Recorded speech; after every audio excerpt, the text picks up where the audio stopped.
Hello and welcome to Raising Those Spirits. I'm Steve, And I'm Sam. and we're back because we had to take a week off again because I got sick again. It's true. We're not the healthiest people. You'll probably hear me cough a couple of times because I am also getting up for like an upper respiratory virus or something. I don't know. I was super sick. I had like 107, not 107, 102.7 degree fever. Oof.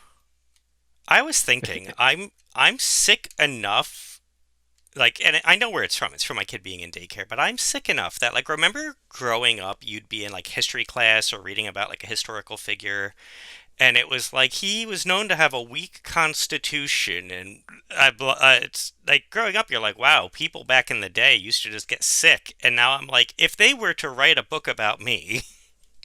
No, it's just kids. It's children I that do this know, stuff.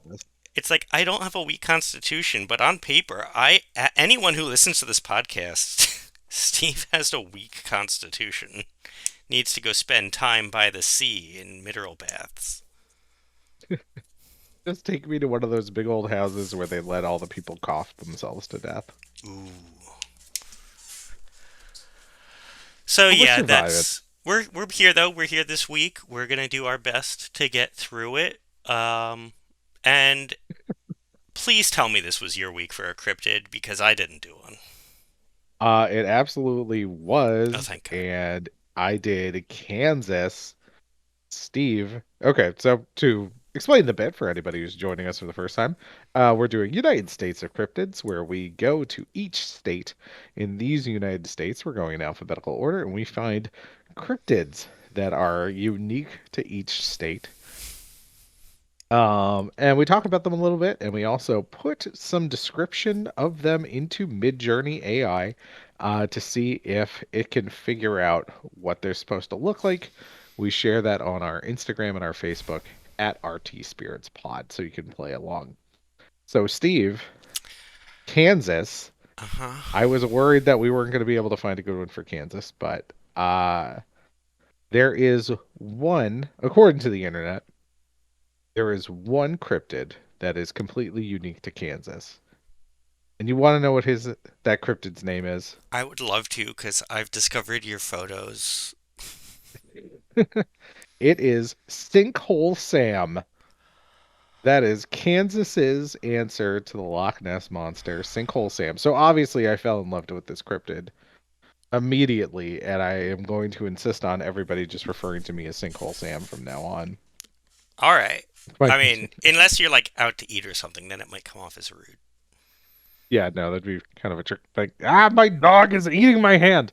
So Sinkhole Sam is a large serpent that was discovered by fishermen in the swamps of Kansas. Didn't know that Kansas had swamps. I assumed it had sinkholes because everywhere's got sinkholes. And it is described as being a 15-foot long snake like worm with a big flat head. That's just an alligator. That's just an alligator where they didn't see the legs. In Kansas? I If you mean, were in Kansas and you saw an alligator, wouldn't you be a little bit perturbed by the presence of said alligator? look, I would, but now I have to like look at my phone. Kansas isn't so far from Louisiana that and like the Mississippi River. Like the Mississippi River has alligators. Okay. All right. Plausible explanation, but I will tell you somebody from the I had the article up on my phone until my dog started biting my hand.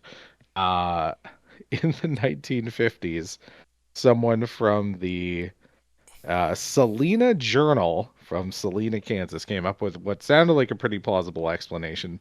And I'll get to that in a moment. So for so anyway, yes. So it's got a alligator-like head. It's got a snake-like body. It's about as thick as a car tire, it was described. So this fella was around in Kansas in the 1950s in the Salina Journal, like I was just referring to. It was described as being discovered to have been just a plain old Foopengurkle. Steve, you're probably saying, what is a Foopengurkle? I was about to. You're about to say, what is a Foopengurkle? And it was described as a type of dinosaur that was a vegetarian, and unless you made it forget it was a vegetarian, in which case it was very dangerous, that went extinct because there were no female Foopengurkles. Um, so far as I can tell, the Selena Journal is not a weekly world news type outlet. It seems like it is an actual legitimate news, and they must have just had a very, very slow week in November of 1952. It's a pretty funny article. If you want to look it up, I'll put the link to it in our socials. But the journalist from the Selena Journal had a pretty funny interpretation and gave it the name the Foopengurkle. But I prefer Sinkhole Sam. All right. I heard or I saw someone post on Instagram, I think they were like, it doesn't matter at all, and no one can disprove it. So I'm gonna just assume the Loch Ness monster is the ghost of a dinosaur, and Sure.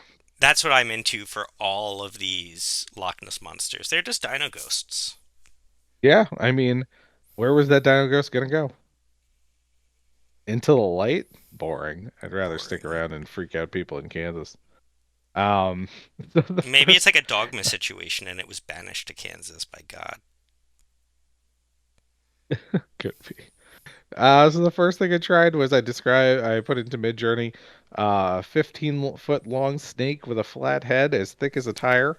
Yeah, And it came up with some pretty solid snakes. I would say our top, uh, top left and bottom left look pretty close to what was described bottom left just looks like an by the alligator where you fishermen who can't see found it. the legs. Exactly. I think you probably got it right. Um, When you assume it's probably not a Fupa. It's probably an alligator without legs. That or the legs were not visible at the time. Now you may not remember this, Sam, but snakes are my fear trigger. Oh no, that's bad. This is nightmarish to me. Um, this is I'm going to have nightmares tonight. This is horrifying to look at what you've created here. Avert your gaze, my I'm friend. gonna go down to the sinkhole after this. Okay. So the next thing I put in was Sinkhole Sam.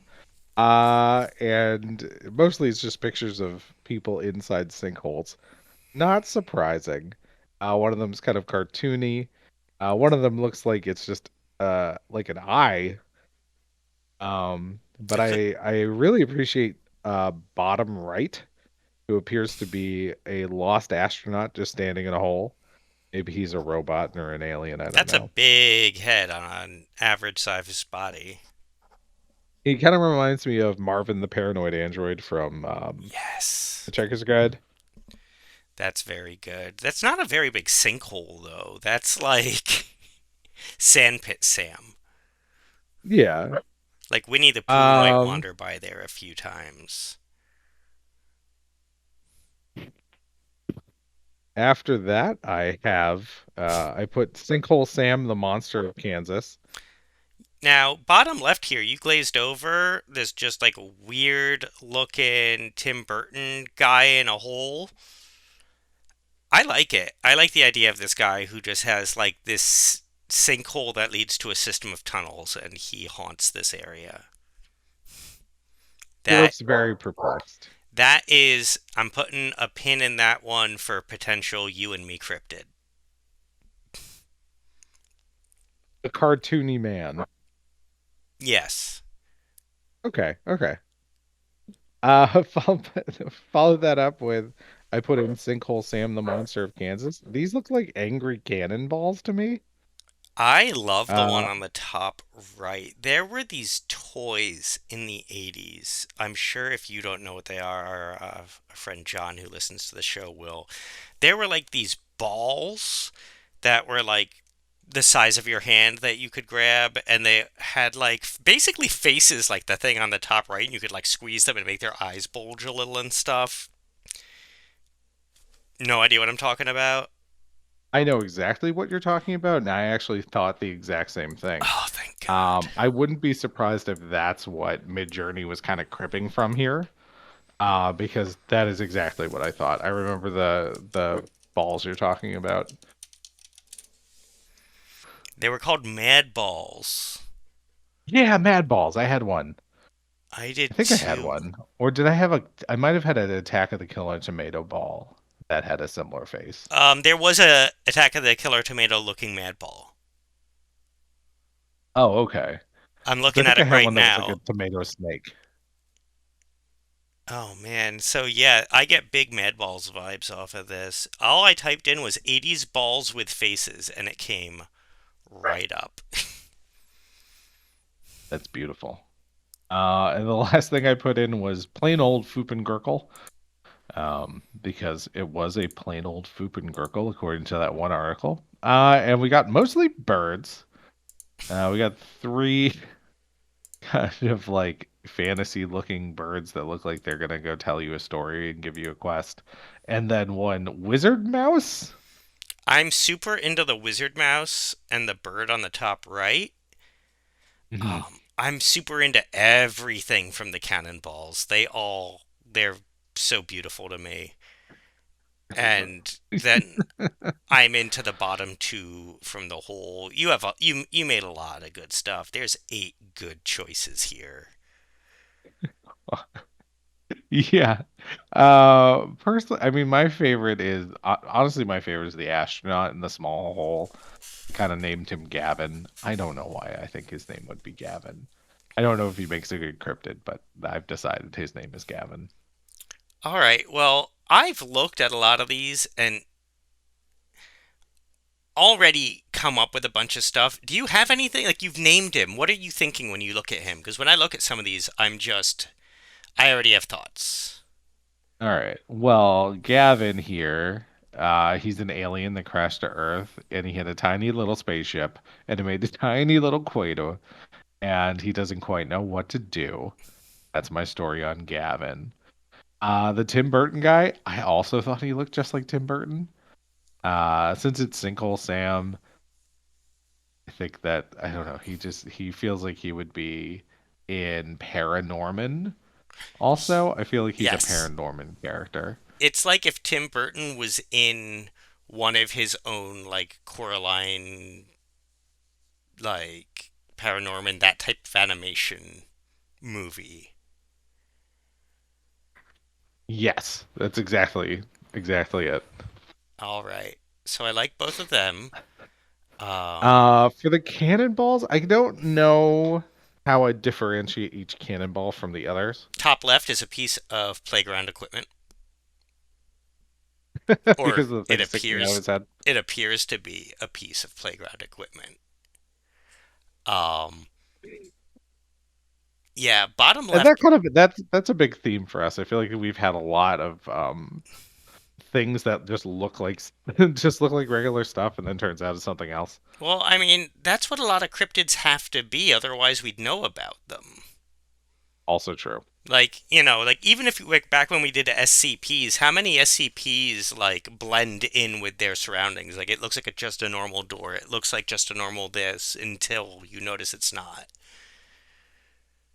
I think a lot of it's like the uncanny valley horror Hmm. of not being able to trust what you think you see. Inversely, I think the bottom right of that one has big Muppet vibes. Truth. Looks like a mole with that nose, like a mole monster, which also makes sense for a sinkhole. It seems I don't know, he's very silly. I like uh bottom left from group four. He just has a real where the wild things are sort of vibe. Yes, isn't he group 3? Oh, I'm sorry, yeah, group three. Yeah, I thought the same exact thing. It is where the wild things are, monster, just kind of like in our world. And again, I think it leaned into that. I think it was like, hey, I look like a children's book character. So who's our favorite? Who's our cryptid? Well, we haven't even talked about the mouse or the bird, so I imagine you're not into the mouse or the bird. Well, they don't I like them, but I don't feel like they're cryptids. That's fine. That's They fine. I feel just want like to make sure fantasy characters. discussed and Yeah. eliminated them. Real Secret of Nim vibes. Yes, which we might do next week. Yeah, I think that might. Yeah, it's a potential upcoming one because I happened to watch that over the weekend. And when Um, you were watching it, I was actually trying to get my son to watching it, and without coordinating. So I feel like that means we should try and do it. yeah, so future episode. Maybe we'll revisit this little mouse. Um, All right. So I like Subterranean Sam's Tim Burton guy. Terranium, like Subterranean Tim. Um, Subterranean Tim. He he lives in mounds. Wherever there's a mound, you might find Tim. and he's got a series of tunnels. And if you can trap him, he will give you information. It's kind of like wishes, but just like information. He's always really squirrely. He's like kind of jittery. Yeah, he's really He's hard to catch, and you do not want to go into his holes. But if you can get him, he must answer three questions. he'll always sound like he's lying, but he's actually telling the truth. Ooh, It's just that he's so nervous. maybe it's he'll always give you three pieces of information, and it's two truths and a lie, Ooh, so you got to figure out which one. and all of them are outlandish truths. They're so outlandish. He'll answer your question truthfully, but in such an outlandish way, or using such like flowery language, you don't necessarily believe him. But he is gonna always at least he's gonna give you the right answer somewhere in there. You just kind of have to dig it. All I'm thinking as we say this is Cheryl Tunt from Archer. Okay. Oh, Just like the gypsy woman said. just like the gypsy woman said. Yeah, so he gives very cryptic but correct answers that you're not going to believe. But he is always telling the truth, or he's 2/3 of the time he's telling the truth. Yeah, he'll give you a bunch of information, and it's up to you to figure out what's the lie. All right, I like it. That's Subterranean Tim, the answer to Sinkhole Sam. Yes. I mean, we could also call him Terrestrial Tim. Terrestrial means earthbound, but like, there's. No, I think no Subterranean Tim. I think has a good. I like that double tease towards the end. Okay, so what are you drinking tonight, Sam? I had a Hawktail, which is a drink of Kansas, which I picked because I was talking about Kansas, and I'm going to keep talking while I pull up the recipe. Uh, so the Hawktail cocktail is 2 ounces of light rum, 1 ounce of cranberry juice. Cover and shake well to stir in a cocktail shaker with ice. And then over that, you're going to pour 2 ounces of lemonade and 1 ounce of blue curacao. Uh, and then strain it so it's not over the ice. Hmm. I liked it. It was a little bit sweet. I feel like a lot of the drinks I end up doing on this end up were on the very sweet side, and this one was no different. But it was a nice little drink. Very sippable. Nice. Mine tonight is incredibly sweet to the point where I'm not actually drinking it. I found it, but a stomach virus has been going through my house for the last few days, and I'm not risking this much sugar. Um, Gross. yeah. So, but I've had everything in this enough that I know it sounds good, and it's on theme. This is called the Mickey Mouse because tonight we're doing classic Disney spooky shorts, Perfect many of choice. which have Mickey Mouse. It is 1.5 ounces of cherry vodka, 1.5 ounces passion fruit rum, 2 ounces of Sprite, 2 ounces of pina colada mix, a tablespoon of grenadine, a tablespoon of simple syrup, and you rim the martini glass with sanding sugar. Good God, why the hell did they put simple syrup into that after everything else? I don't They know. why would it need to be sweeter? Yeah, that's why I was like, I can't drink this right now. But it's on theme and it sounds tasty. Like, if I was at like a You beach know, bar, that might be nice.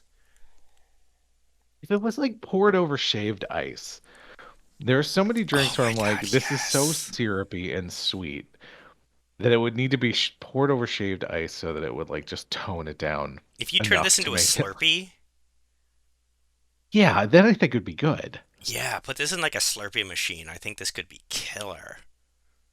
Yeah, but that just like on its own, and again, like that last bit of the simple syrup, it's like who thought that was necessary? It just sounds like you're gonna have a headache the next day if you That's drink something like that. why I was like, I can't. I will have a headache and I might You throw made the up. right choice. You made the correct choice. Okay, so tonight we are doing five Disney classic spooky shorts plus Hmm. two music videos built off of them back in the 80s. So these are all ones that I really liked growing up, and I had a tape with all of these, and it definitely helped like solidify my spooky kid vibes. Hmm. The first one is classic. It's from the 1930s. It's called Tale of the Lonesome Ghosts, and it is basically Donald, Mickey, and Goofy are Ghostbusters who Yes. get called by a bunch of ghosts to the haunted house so that they can haunt the ghost hunters. And the line, I ain't afraid of no ghosts, from Ghostbusters came from that. It was amazing how, for something that was like what, so 50 some odd years before the original Ghostbusters, it was so on point for Ghostbusters. Yes. Yeah, one But of I the. mean, like, I didn't even think that would have existed as a concept when that came out. I mean, Somehow, they're ghost hunting. They literally have like a shotgun and an axe. I feel like they were more demon hunting than ghost hunting, but yeah. sure. I don't know how effective their tools would have been, but people didn't know back then that apparently you needed a. I don't know what you hunt ghosts with, an EMF reader, Photon a pack. white noise detector, proton pack. But Yeah, yeah, they ended up doing a pretty solid Ghostbusters decades before Ghostbusters existed. and one Uh, of the two music videos is basically Disney took because they used to do this thing in the 80s called DTV where they would make music videos with popular current music and like Disney clips, and they cut Lonesome Ghosts into a like 3 minute version to the Ghostbusters soundtrack, and they even had some of the original actors come back and re-record a few of the lines to say more Ghostbustery things. which is pretty wild. It's one of those things where, wow, the original Lonesome Ghost came out so early in the history of animation. Really, there's still a pretty new format, but then in the '80s, so those people would have still been around. Which I think it's just mind-boggling to me. It's like Frank Weller Uh, still being Fred Jones. oh, Frank Welker, yeah, still Yeah, do. Yeah, he's been playing Freddie Jones since the 1960s on Scooby Doo. Uh, and still does. He, still he does. generally is still Freddy. Time is funny. But yeah, no, Lonesome It's a Ghosts. solid video. It's yeah, I liked it a lot. I think that it's modern enough that if you put it on for a kid now, it would still play perfectly fine. My kid lost his shit laughing. That's he perfect. he thought it was the funniest thing in the world. That's how we ended up like doing a lot of them because I just was like, all right, we have like 7 minutes to kill. Let me just throw this on to fill the time while I figure out what we're gonna be doing. And he loved it so much that that's what we ended up doing was just working through like 10, 15 old Disney shorts. It those characters show back up too recently because they did a series of, I think it was The Wonderful World of Mickey Mouse it was called, uh which was a kind of deranged series of Mickey Mouse cartoons. Where they really felt like they were getting in a kind of a weird vibe, but they revised a lot. Like they revived a lot of old characters, and there was one with that set of ghosts, um, Was who Witch were Hazel messing with back? Mickey. I don't know if Witch Hazel is in any of those. I'd have to rewatch them, Because but I know those were ones that my daughter was into for a while. Go ahead, sorry. No, that's fine. Witch Hazel has come back a few times. She's in the next one we watched, Trick or Treat, where it is Huey, Dewey, and Louie are trick or treating, and Donald pulls a prank on them and steals their candy. And Witch Hazel sees this and starts casting spells with them to get revenge on Donald. And these are all everything in here was in one of the DTV compilations. It was called Monster Hits, and I had Monster Hits on tape. I used to love it growing up. I watched it all the time. But they actually brought the voice I've actor. never heard of it. Oh yeah, there was like three feature length DTVs, but otherwise they just had a lot of like shorts. Mhm. Um, but I had two of them on tape.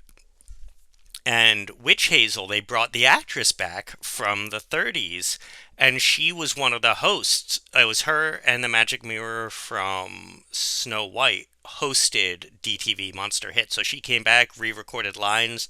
They actually worked Trick or Treat into the middle as a plot piece that held the whole like movie together. Wow. Yeah, so it's just again cool. Just one of those things where they're reviving like a character who hasn't seen the screen in like 50 years and bringing back the actress. So That's nice. I really like Trick or Treat. That's another one I really appreciated. Just I liked how she, Donald messes with Huey, Dewey, and Louie because he's kind of a jerk. And then she's like right in there. She's like, "Oh no, we're not having this." And she gets right in there with her witch powers, and she starts messing with Donald Duck. Uh, and again, it was another one that the animation may be a little bit dated, but it's exactly the same as the cartoons they're putting out now. Like plot wise, it easily fits with exactly what they're still doing. yeah, it was wild to rewatch because I had all but forgotten about it to a degree. And growing up, it was one of my favorites. And again, my son was laughing his ass off at it. And it holds up. Like it wasn't like I can tell sometimes I was like I think this might just be nostalgia. Trick or Treat was good still. Like there was definitely nostalgia where I was like, "Oh man, this really was good." But again, with like my son and my wife watching it for the first time, I was like, "This is like everyone is enjoying this." Yeah, it was. Yeah, I was surprised by how well it stayed. It was. Was it on Disney? These aren't on Disney Plus. I don't think any of the ones we've talked about so far are Lonesome actually on Ghosts Disney Plus. is, Trick or Treat is. The other three, I believe, are not. I had to look the other three up on YouTube, Oh, okay. Oh, that's right. That's right. Um, which doesn't make I find sense. it surprising. Why I find doesn't it Disney have all surprising. their old shorts up? They have like 100 others. Or maybe just like put a compilation together, just with a series of them, especially if you group them by theme. Um, because the ones we're going to be talking about in a minute, there are plenty of the ones from the 20s and 30s that were spooky. You could just put those all together in one long go. Kind of like we did I think tonight. it's yeah, like we did. We had to put it together ourselves on YouTube. And I guess I appreciate that they're at least they must not be paying enough attention to these like small YouTube channels to pull that stuff down. Uh, but now I'm curious to know, it's like what other things do they have they're just sort of sitting on that we don't even get to see, like that don't make it to YouTube.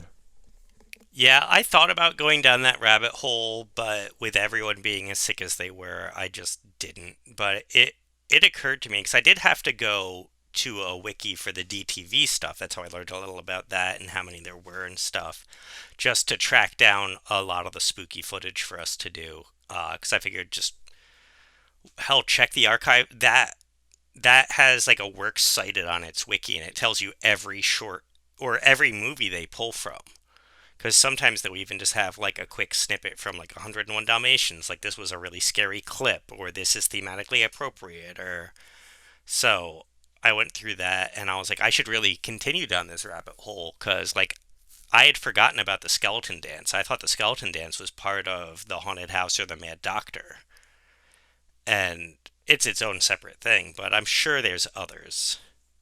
Yeah, I mean, there's such a large archive of stuff. It's good that at least like somebody has a list of the different things so that we can see what's missing if there is anything that's missing. Exactly, and then I can track it down and put it in my archive.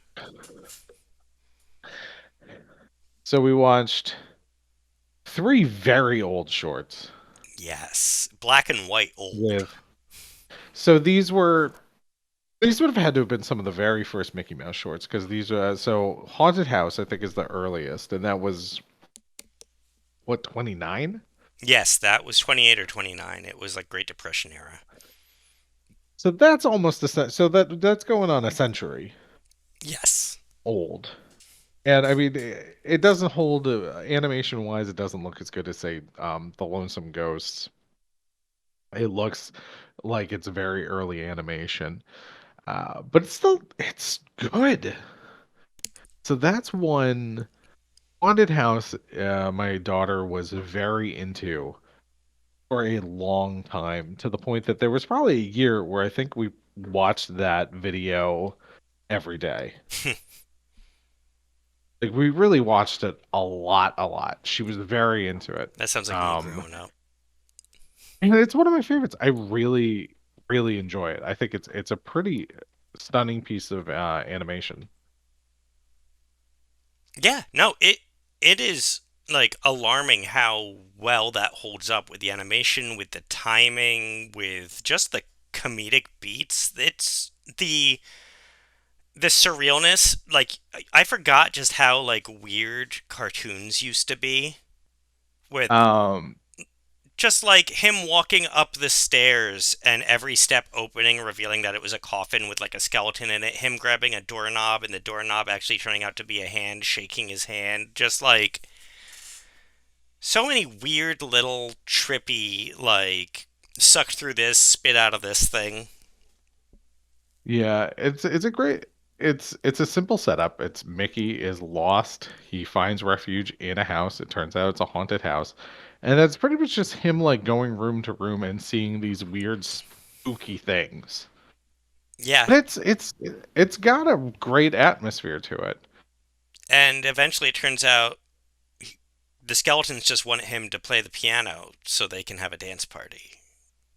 Yeah, I think there's a staple of a lot of cartoons of that era is really it's just playing music. They end up Mm-hmm. being like little miniature music videos.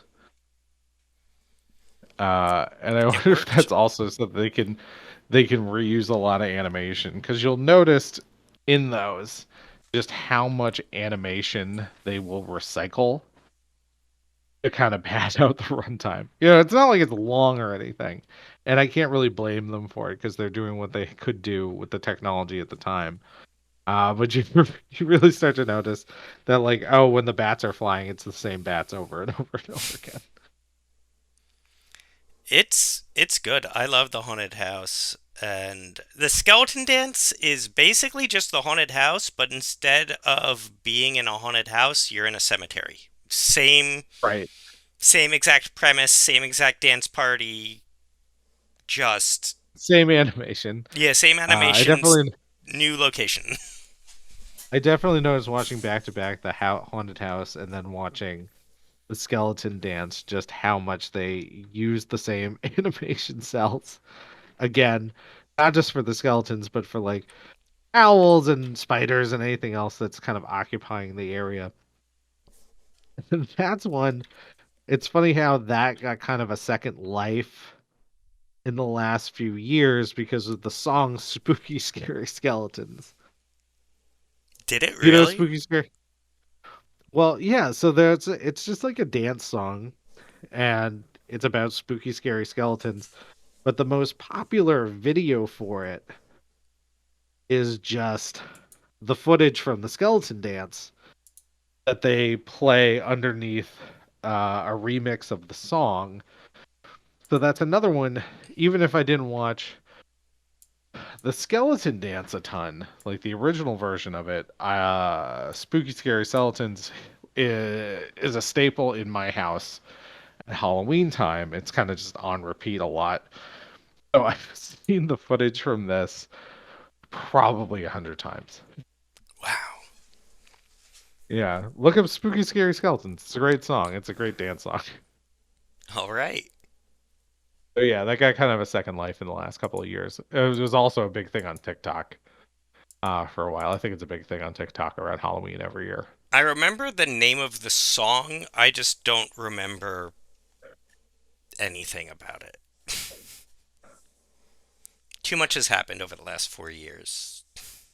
True. This was like deep pandemic era for me, like when it was really like not leaving the house at all at any given time, and just watching YouTube videos on repeat, literally for months on end, to keep my child entertained. It was a lot of skeleton dance. So the it's almost like a spiritual sequel to those two is the Mad Doctor, Hmm. which is the final one where a mad scientist kidnaps Pluto and Mickey has to go into like his haunted laboratory to save him. This one's pretty good. I don't know. This is probably my least favorite of this whole bunch, and I couldn't tell you exactly what I didn't like, but I don't think I like the ending. And I This feel like I'm being so Yeah, I think particular anytime it was here. all a dream, it's too big of a cop out. But Yeah. I wanted to see how he was really going to save Pluto, and he doesn't end up having to because it's all a dream. And I was like, oh, I guess it's early days of animation and just like visual storytelling, so maybe they get a little bit of a pass. it wasn't a trope yet. Because who knows? Yeah, I was like, oh, how many versions of It Was All a Dream could have even existed prior to, the early 30s, late 20s? There just wasn't a lot of there weren't a lot of movies yet. So it might have been the first, but I still That's was not. I didn't like it. it's worth looking into because like the whole the butler did it trope is so old it outdates the first remaining book where the butler did it. Oh wow. Yeah, so we don't even know where it came from. It's so old that the first books that have that were already old hand by the time it came out. So who knows? Probably the Bible. I'm sure it was the first story where it was all a dream. Probably. I mean, that's Revelations. It was all a dream. It was all a dream. Yeah, but otherwise, I the Mad Doctor, you can tell, especially after having just watched like the haunted house, um, how much animation had come since in between, like just the massive leaps. Like they have like a cool shot where like they are following Mickey down a hallway in an almost take on me format, and then he like stumbles down these stairs, and you like follow him down the stairs. It's like almost like an old It's pretty '90s beautiful. screensaver where you're like going through that labyrinth and turning. Yeah, I wouldn't have even really believed that that animation had been attempted in the 1930s, but it was yeah, it was great. It must have been very experimental for the time. That I think is the best moment from the Mad Scientist. Yeah, I think the mad scientist really shone when they cut this, the haunted house and the skeleton dance into a music video, and they put Monster Mash over it because the footage is similar enough that they cut together without you immediately being like, okay, what? But they make such a good flow out of it that the Mad Doctor really, I feel like, is the high points of that music video. I feel like it was just pacing and music because visually it's beautiful. Yeah, visually beautiful, but still, I found it the weakest out of that group. Oh, yeah. And again, when you're putting all your effort and being like, I wonder if this camera movement will work, if this animation trick will work here, like, evolutionarily, it's really fun to watch. And then I think Lonesome Ghost came even after that. I think that was in like the 40s. So there's a really nice like watching these and just seeing like how well they did for the time, but also like how cool and how quickly they were able to evolve the genre. Yeah, you really appreciate just like how much work, how much ground was being laid at that time. They were really developing so much of what even exists now back then. And it's wild to think that's over like almost 100 years ago. Yeah. Somehow 100 years ago doesn't feel like as long ago as it used to. Yeah, It because feels very connected to today. when we were kids, 100 years ago was like Reformation. Like there were still cowboys and like Victorian things going on when 100 years ago when we were born. Now 100 years ago is like, yeah, no, they had movies. Yeah, no, they had electricity and Yeah, television. Um, yeah, they had a telephone. Like, yeah, the 1920s seems much more relatable to the 2020s than the 1890s felt to the 1990s. yeah, I think because it was just when the old world kind of died off and the modern world was born.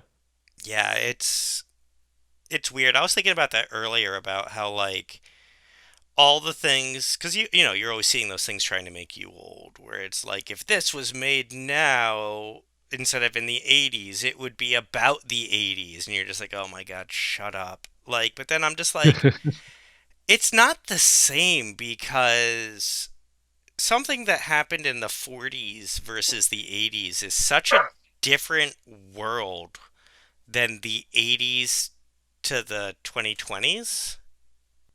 Yeah. Uh, yeah, I agree. I don't know that I could quantify it, but I agree. It's just like because we do have technology like flashlights are commonplace in the 80s and today like but like if you're going to be doing like a period piece in the like a horror movie in the 40s they might not just have flashlights available. They didn't have batteries. You know what I mean? Just like They were. things like Hmm. that. Like I was working on a D&D campaign type of a thing where I was doing like a remember they No, what's where like they? these like creatures, but they can only live in the shadows. They can't come into the light. I don't remember it. It had Anya from Buffy. No, no, sorry, that was Darkness Falls. This had Riley from Buffy in it as the main girl's boyfriend. It was a Wes Craven movie. It holds up. It's good. But Oh, I have to check it out. I'm not.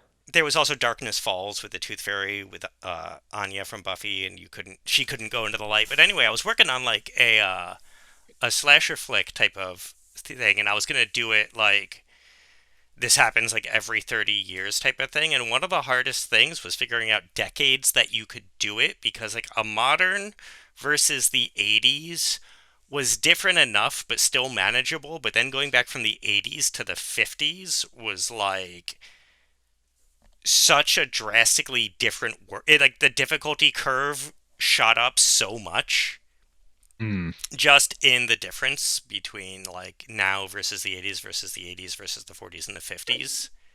So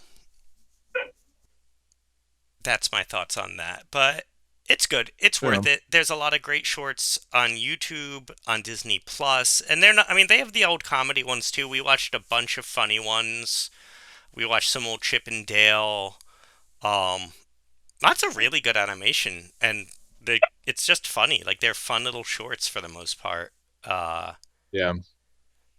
Yeah, I would say if whatever you want to say about Disney is a multinational corporation that maybe does things that are not great. Those old cartoons really slap. Totally yeah. worth watching.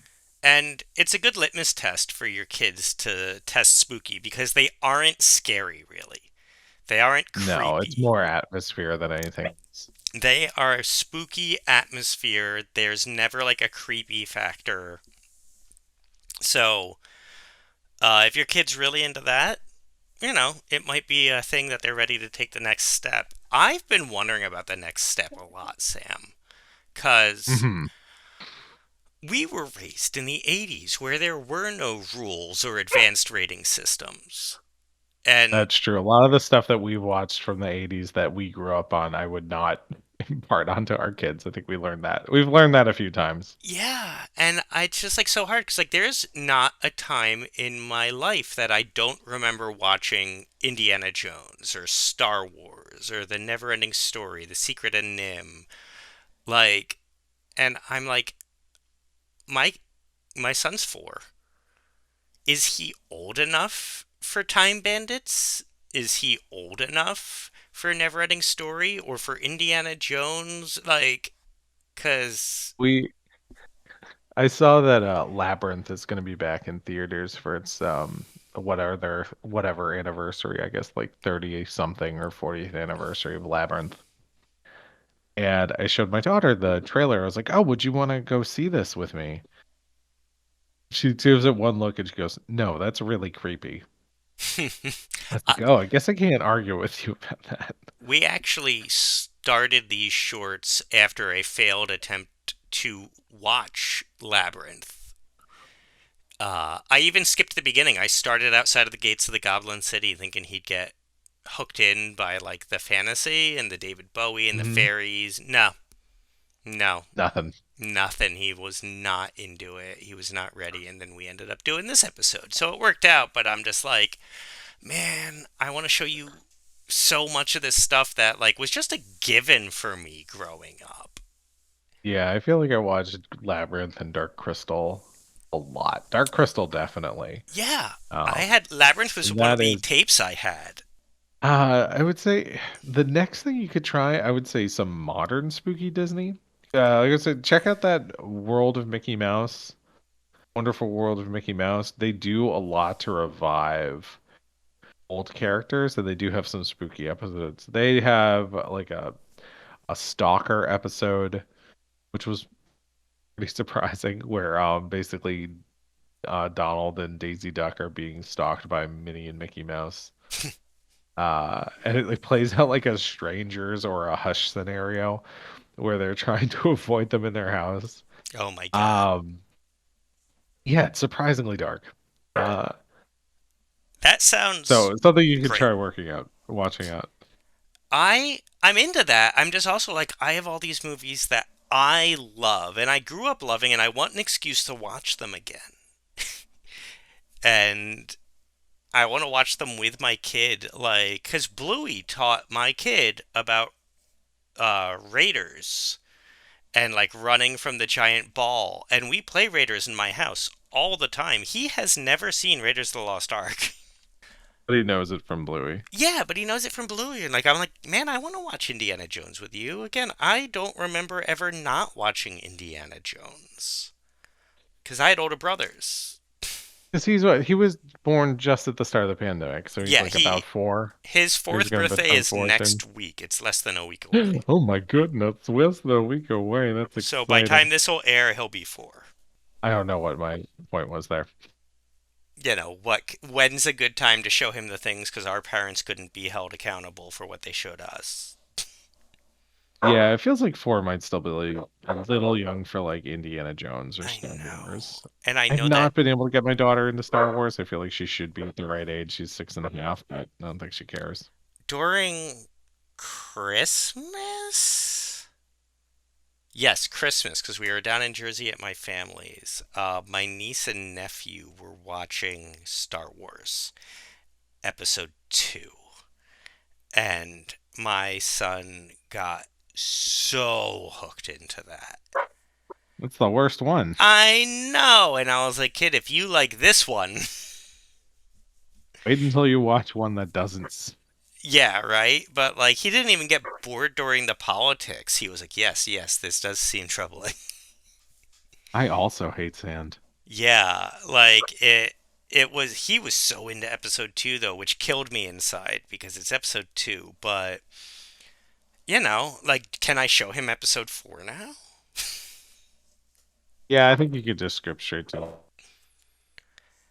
And yeah, no, I don't know. I have so much stuff that like I'm just eager to get him into. I'm eager for like the next spooky step, but I don't want to scar him. He's not afraid of anything right now, and I don't want to be the cause of screwing that up. Oh man, I think we got some stuff we can try watching. Yeah. All right. Well, I feel like you should go. You should check out Old Disney, Lonesome Ghost, Oh Trick or yeah, Treat, Mad Doctor, Haunted House. Again, look up DTV Monster Hits. There is on YouTube one really good quality version of it. Everything else is in like 280p. Like it's just terrible. But in the middle of it, it's supposed to have Trick or Treat, and Witch Hazel like flies in on her broom and she starts talking, and it just cuts to the next segment. So at that point, you're gonna have to watch Trick or Treat. But luckily, um, that's on Disney Plus. But I recommend after checking these out, check out DTV Monster Hits. It does a really cool job of taking a lot of these and cutting them together into just like old school like YouTube music videos basically. Like it was the original that type of a thing. And that's my recommendation. yeah. So if anybody watches those and finds some new ones, let us know. We'd love to hear what you think. Love to hear it. Be sure to check us out on Instagram and Facebook. We are at RTSpiritspod, and we'll catch you on the next one. And check out Sam's other podcast, which is more successful than this podcast, feminist romance novel. It is endearing and hilarious. Oh, thank you, thank you. Yeah, we got a couple hundred downloads. We're doing all right. But yeah, anyway, I'm Sam. I'm Steve. Thanks for listening.